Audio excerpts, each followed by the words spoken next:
lived it in the mud, the chaos, and the moments nobody writes about. This show is the truth, raw, unfiltered, and built for leaders who actually give a damn. If you're ready to grow, ready to own your own story, and ready to lead from the front, you're in the right place. Speak up, show up, lead. Let's get into it.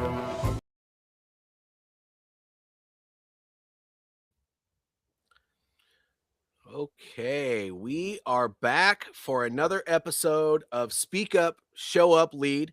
Today I have a guest, Mike Sweeney, and we're going to have a great conversation about some stuff.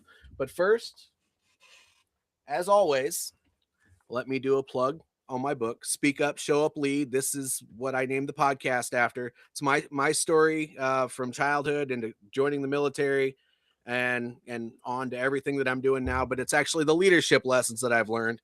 It's not just a woe is me story about, oh, I was poor or, oh, I was this or, oh, no, this is actually what I learned at each step through the lens of me looking back from now. So if that interests you, go to Amazon.com, Speak Up, Show Up, Lead. All right, Mike, how's it going today, buddy? It's going great. I love listening to the new intro. I was listening to your very first one just to prep, and what a difference. Well, inspired. Some of it's AI, some of it's some clips that I had from prior things, but I mean, it's just, I figured I might want to have something that actually represents me and represents what I'm trying to go for instead of just something with a fun song, which is probably what my very first one was. I think I had some AC/DC stuff going on or something like Leaders that. Who give a damn. And I remember when we talked the first time, you talked about being a student of leadership. So we're gonna have an easy conversation. Absolutely. So everybody, Mike is a veteran, just like me and most of the guests that we have on here. But he's also in the leadership space as well, and he's done a TEDx talk, and we're going to go into that. But what I would like, Mike, if you wouldn't mind, is to tell us a little bit about yourself and what you do. Sure. I mean, I'll start with kind of what I hope for in the world. And when I work with individuals and clients, I really hope that they have a sense of agency, courage, and freedom in the work that they do. I'm often working to embrace opposites, focus, flexibility, empathy, accountability. And I want people to go after their dreams. I want people to feel a sense of fulfillment in their lives. And so I get the opportunity to facilitate that with individuals and teams. Background really is in leadership, both as a leader, plant manager, practitioner, armored cavalry officer. I've done a bunch of work in the team effectiveness space, and I just now started integrating adventures and outdoor work with some of the deep coaching work that I do. So a bit about me, but like you mentioned the TED Talk, I usually talk a lot about opposites. I think I'm a walking paradox. I mean, I was a English major who was in the Cav. I was a Cav officer who's a girl dad of 3.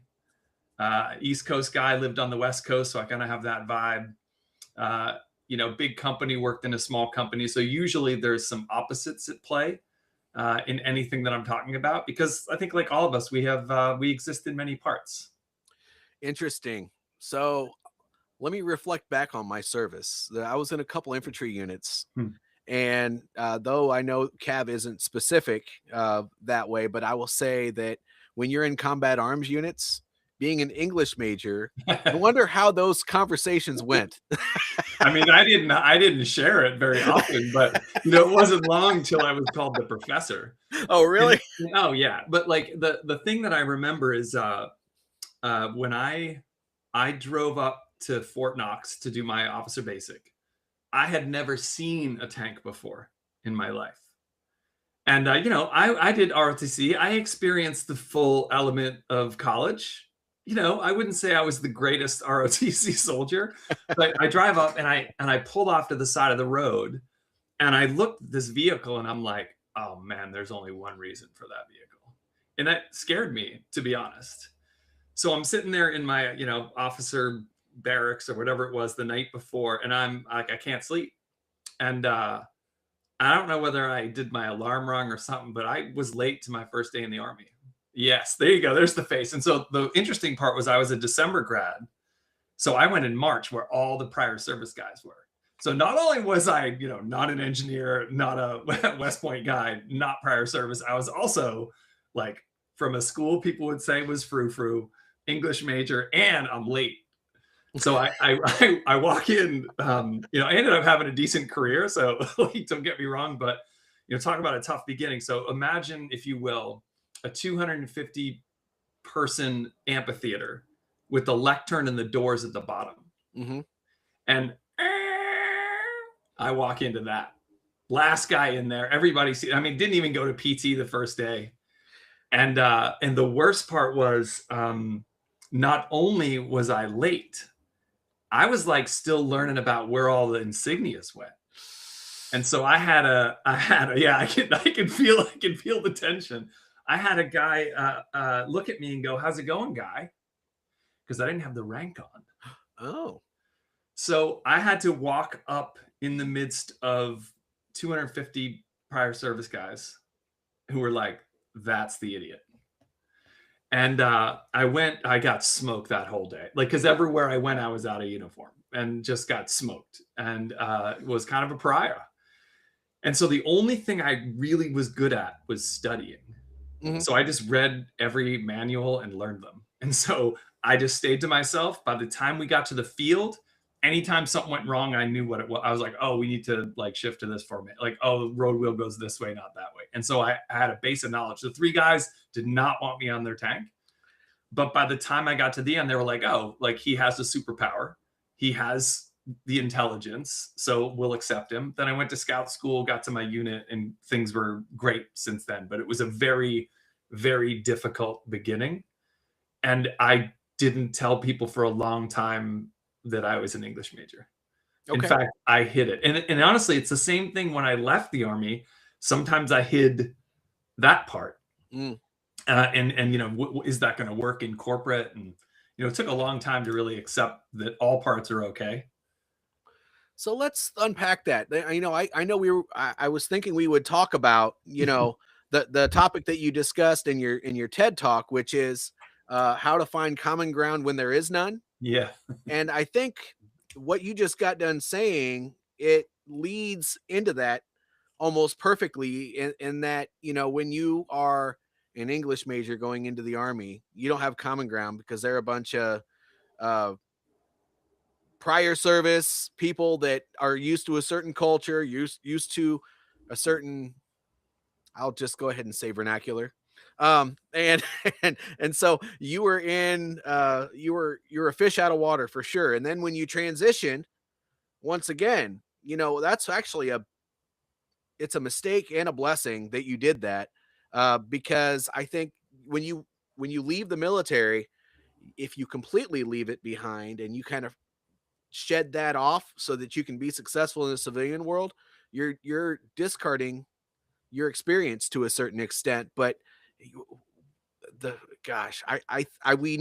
we as veterans need to do a lot more in this space, and that we need to kind of bridge that gap conversationally I agree. between civilians and military. So I'm just, but common ground, I'd like to know how you can articulate that. How did you finally bridge that when it was time? Yeah, so there's a lot in that answer. I know. Sorry. No. I love it because it lets me reflect and explore a little bit. So, when I think about the best parts of leadership in the military, there's the selfless service that I learned, right? Checking your soldiers' feet. The idea of mission and intent. It's not just this hill. It's this hill to achieve this other thing.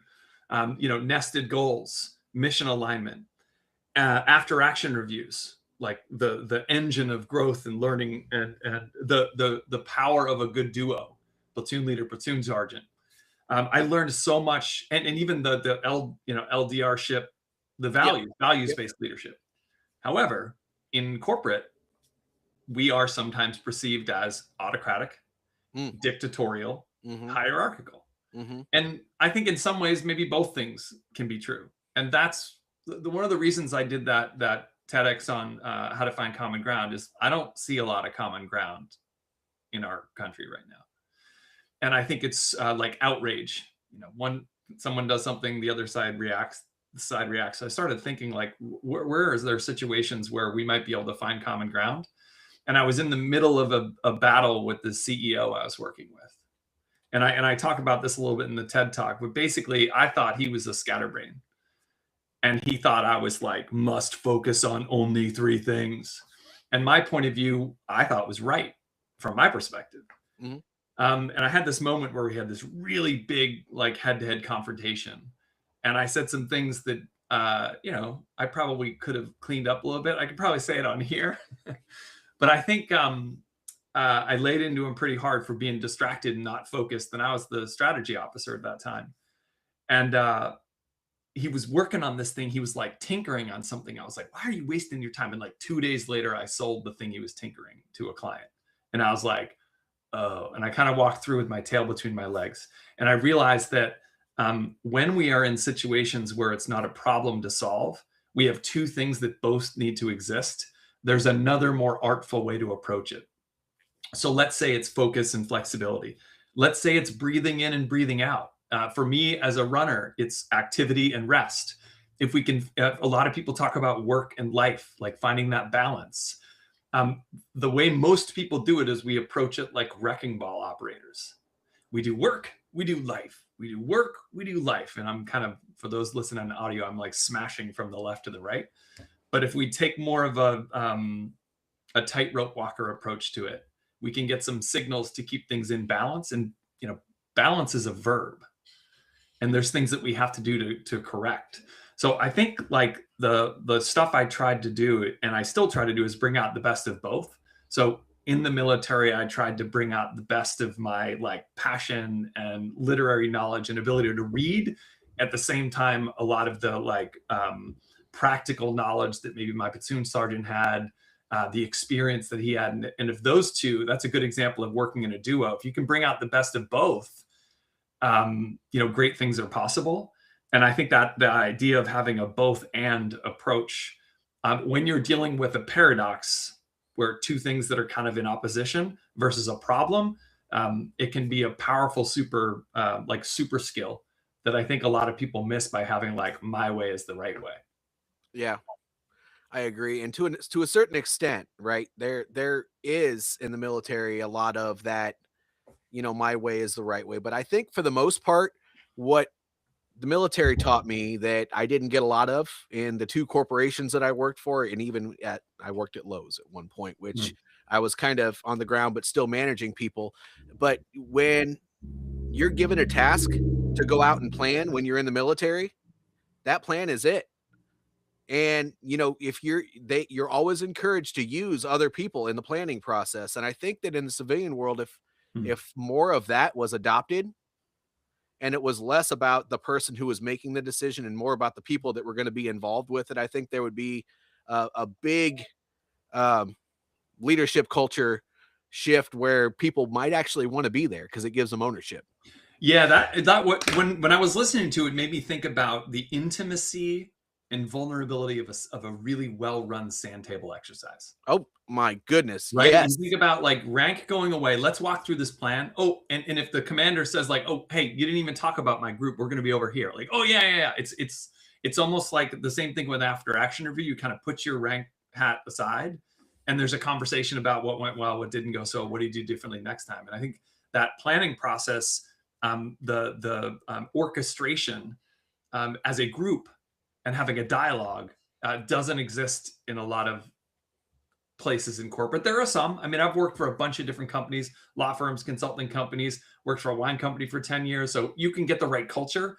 And there are certain leaders that will encourage that, where their team becomes like 1 + 1 = 3,000 and they're bringing out everybody's best. But I think bringing in other people in the planning process, Sandtable is a great example of like a practical application in the military that could be done better. I'm working on this. I do some of these adventure trips with one of my old lieutenant friend, and we take clients into the woods. Usually it's like a 3-part experience where kind of who are you now, what was the dream, and what's the path. And we have a few different types of trips. But before we do it, we do a sand table. Okay, clients are showing up here. where's food gonna be? Where are we gonna get our water drops? Then we go here. Where are we staying this night? We do that exact exercise. If we have a terrain map in front of us, we'll do it on that. And I fully agree with you that I think corporations could learn a lot from that style. Well, it shows you trust them. Yeah. And I mean, rather, I wouldn't say necessarily that sand tables are a practical thing in a civilian job most of the time. But what I would say is that if you get the people executing involved in the planning process, the result is still the same. I will say that I can almost say with complete certainty that 100% of the sand tables that I was a part of and that I attended to watch other people brief, when I showed up for execution, it was never the way it was briefed. Yeah. But when you get people involved in the planning, oftentimes when people don't have that ownership, for that task because they didn't put anything together for it, then when things start getting hard, they're like, shoot, well, we just got to move on. But when they have ownership in it, they're like, no, no, no, no, no. We planned this out. We did the work for this. We're going to see this through to the end. And I think that's where a lot of it is missing in the civilian world. And it drove me nuts, but it drives every veteran that goes into an organization a little bit crazy at first, just because we're going to move on and do something else. I don't even know what that means. Yeah. And I think that, like, replacing the frustration with some curiosity. Yes. Hey, I think I got an understanding my part. Let me play back to you what I think a good job looks like over the next 3 months. Does that work for you? I think there's usually between leader and performer, there's sometimes a gap in what a good job looks like. Yeah. And I used to tell people on my team when I was in corporate, like, look, my expectations increase exponentially. So if you don't show me something for 2 weeks, I'll think it's like better than I even imagined. If you show me an early version, we can iterate and define what a good job looks like. So I recommend maybe early on in the process, let's go back and forth. Right. But we spend a lot of time defining what a good job looks like. There's a style of leadership I've called "Show Me the Rock" leadership, which is like someone says, leader says, "Okay, give me a rock." You come bring a rock. Then they say, no, I need a round rock. You go off and you bring a round rock. No, I need a round flat rock. Go off and do that. When really what they wanted was a round flat rock that skips on the water 3 times. And if we can encourage people to be curious about that end state, I don't think that's common. No. But I think if we're in a corporation, we can encourage a leader to be more articulate about what that good job is. And even if that definition changes, I think that's one thing that, I felt the frustration in your voice as you were saying it, but like sometimes just because it's a different language. So if we give the converter key, like, let's define a good job, is the same thing of like, what are the task condition standards? Right. Well, and it's more than that, right? So part of the knowledge gap from civilian to military is that needs to be bridged when you go into a job. I mean, if you start your own business, you'll figure it out the hard way. But, most companies have a budget. Yeah. That's one thing that the military really doesn't have to tackle. You put together the planning exercise, you figure out how much it is, you request the money to do the job, and you do it.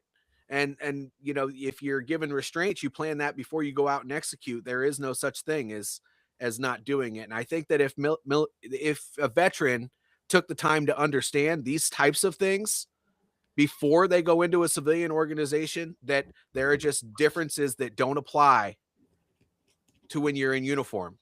And when I was joining this company once, like really senior partner, I said, hey, what would you advise me to do? This was a company that is really well known. It's very popular. It wins a lot of kind of best places to work award. And he said, find the grain. I said, what do you mean? And he said, well, just imagine that you're looking at a piece of wood. You have to figure out which way it's going, so that if you do any sort of change effort or you do any sort of work, you know which way the grain is. He said, otherwise you're going to be like rubbing a shark the wrong way. So he encouraged me to study, and I was doing some work, like change management project work. So he encouraged me to get curious, kind of figure out what were the best projects, what were the projects that didn't go so well, and interview the people who led those and find out which way the wood's going. He also encouraged me to like find the veins of communication. So in a corporation, you have different types of communication you might have in the military. So you're going to have a kickoff meeting. You might have like an annual kickoff. You might have a summer meeting. You might have, an office all hands. You might have an executive meeting. There's all these different things. It might be affinity group meetings, like finding those natural veins of communication and working within those. There's going to be a budget cycle when you request money and it's approved and then it's released. There's going to be a reset halfway through the year where it's like, how are we doing on revenue? And let's reset. Do we need to tighten the budget? So if you figure out which way change works, and then you find the natural veins of communication, it makes things so much easier. And it's almost like finding your converter key, like, oh, that means this here. This other thing means this here. And it's what you have to do when you prep for interviews anyway.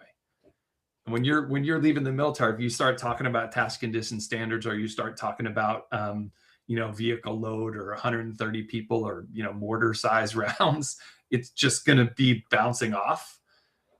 So finding a way to look for the grain and find the veins are two things that have served me pretty well in that transition. That's interesting. I do feel like, and I said this last night on the podcast that I did with my other two veteran friends, but it really is. It's dual, just like anything. It takes the people that are in the organization hiring you. Yeah. It's their responsibility to make sure you're a good fit for the organization, but it's also on the person who's trying to go work somewhere to make sure that you find out whether or not that company is a good, viable fit for you. And then when you're there, you can't just expect that it's going to be like your next infantry unit. You got to expect that it's going to be something that you've never experienced before, and keep an open mind and ask a ton of questions to make sure you're getting all of the information, so that I think we're really good at adapting. I mean, that's one thing that we can do. Yeah. But you can't adapt and expect things to be the same as they were, and expect your experience is more important than the experience that you're going into. You got to be open-minded about it. Yeah. And when you use the word fit, I think sometimes when people are interviewing with companies, they miss a good opportunity to find specific questions they want to ask that can confirm or deny whether this is a fit for them. So one of the things that's important to me is I want to make sure that the culture of the company is such that they listen to the employees and then they do something about it. So I usually just ask, what's the last big initiative that was implemented company-wide that was due to employee feedback? And some companies go, huh? Some companies go like, oh, well, we have this survey and we've that, and I don't know if that's company-wide. You can tell whether they actually listen or they don't listen based on the depth of answer. If you're working for a leader and it's really important that you have contact with that person, they give a lot of feedback and they have consistent one-on-ones. Be like, how often would we meet, and what would feedback sound like if you were delivering it when I did something wrong? I know it's a weird kind of way to ask the question, but I think sometimes the last like 4 to 8 minutes of the interview, you have an opportunity to find out a little bit more. And, people end up throwing away the question like, oh, what's the culture like here? Or like, how does PTO work, or whatever it is. Yeah. Finding questions that relate to the thing that you're trying to figure out whether you fit or not, I think is a missed opportunity. So kind of like get your questions that help you tailor. There's a colleague of mine wrote a good book called Right Fit, Wrong Fit. And it's almost like What Color is My Parachute, but updated for today, and shows both sides, the talent acquisition side and the candidate side. So you can kind of look at it from both views. I think that's an exceptional book. There's a bunch of exercises in there that help people assess where they might be a good fit and where they might be a wrong fit. Very cool. Yeah. And, we're getting close to the end of the chat today, but not the end yet. And I know there's some stuff that you want to share, and we'll let you do that in just a second. But I ask every single guest of mine the same question. So whether it's a transitioning service member who's stuck, or anybody who's stuck when they are trying to get to the next level of doing something, what's one piece of advice that you would give that person? Yeah, I don't give a lot of advice, but I'll think about this one. Let's take off your Yeah. coaching hat for a second. Yeah. So I think like when I'm thinking about someone who wants to do something different, I almost think about it like elastic bands, right? There's a lower band and an upper band, right? And you're creating some tension in between those.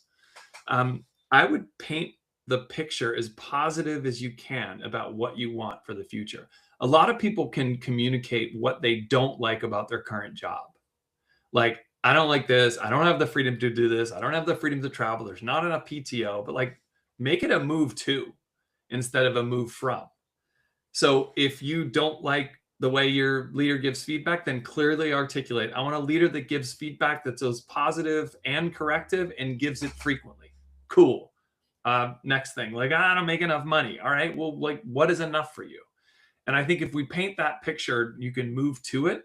People start to, it's like when you buy a red car, you're going to see a red car everywhere. You're like, oh my God, there's another one. Oh, it's like the same kind as mine. So when you articulate that thing that you want to move to, and you make it like a move to the positive, I think our body reacts differently. I think our network reacts differently. Like, I know it was really different when I was saying, hey, I'm after this kind of role, with this kind of organization, with this kind of boss, versus saying like, yeah, I'm looking for something kind of like this, kind of like that. So like, paint the beach, paint the picture of that place you want to get to. And I think that starts to make a big difference instead of having that woe is me. It's so hard. I've applied to 110 different things. Like, but what's that beach? What are you after? And move positively in that direction. That's probably would be my advice. Yeah, flying by the seat of your pants doesn't actually work. Vision is, that's what I got out of it is, paint that perfect picture and put yourself in it. So having a vision for what you're trying to do and just make sure you're focusing on that is what I heard you say. And so I think that is something that a lot of people don't practice. Yeah, it's like the old adage that plants grow in the direction of sunlight. Like, I don't see a lot of plants aiming towards shadow. And I know it's a little bit on the positive psychology side. And I know that we talk about vision, but I think sitting down and defining it with enough detail that you can kind of see the grains of sand. Yep. Makes a big difference in the likelihood of it coming true. Plants do grow towards the light. Is that why when I put them on the windowsill, they're like almost kissing the screen? No, I'm just kidding. I'm my degree's in organizational psychology, my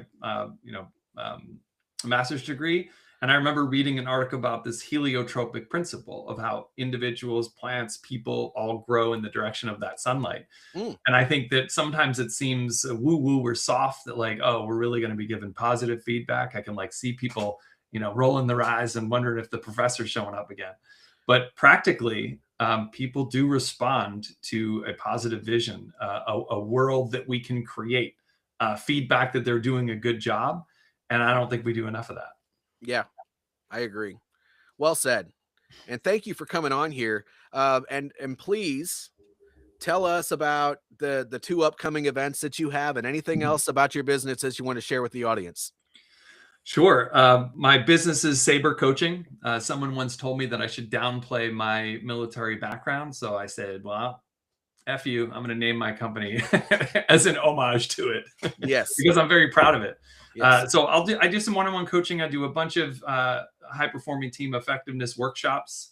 And then, like I said, we take some folks out into the woods. We have a peak performance session at Deer Valley in Utah coming up, which is a 3-day event. We're going to have a bobsled ride, whiskey tasting, 3 days, all expenses paid or all expenses included.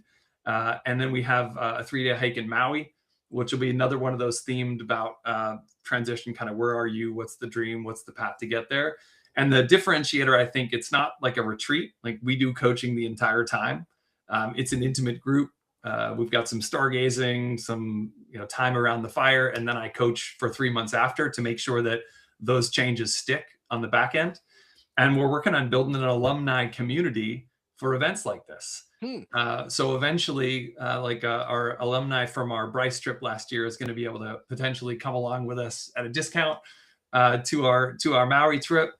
We had a Yosemite trip last year that was really powerful. And I've found that a lot of the coaching I've done, especially with men, it's hard. Like, we don't have the language of emotions. But if you put us on a trail side by side, we can get into some really good stuff. Yep. And I think being with other men, sharing what's happening, talking about fears, in a place where people can be brave and feel like they have a sense of community, that's what we're trying to build.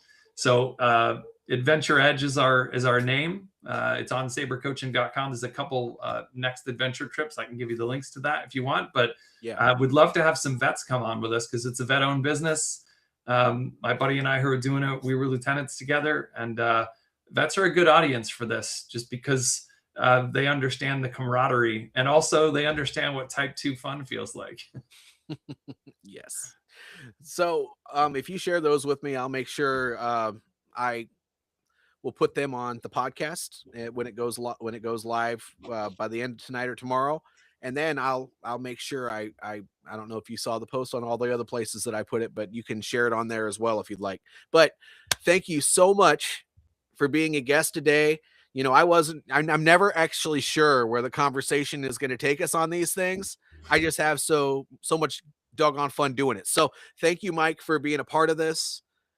Thank you, everybody, for coming along my journey. My gosh, I've been doing this over 2 years already, and it just feels like sometimes I still feel like I'm brand new. So thank you for coming along on this journey, and we'll be doing this again next week. I have another guest that just confirmed today, and it's not posted yet, but you'll see it soon.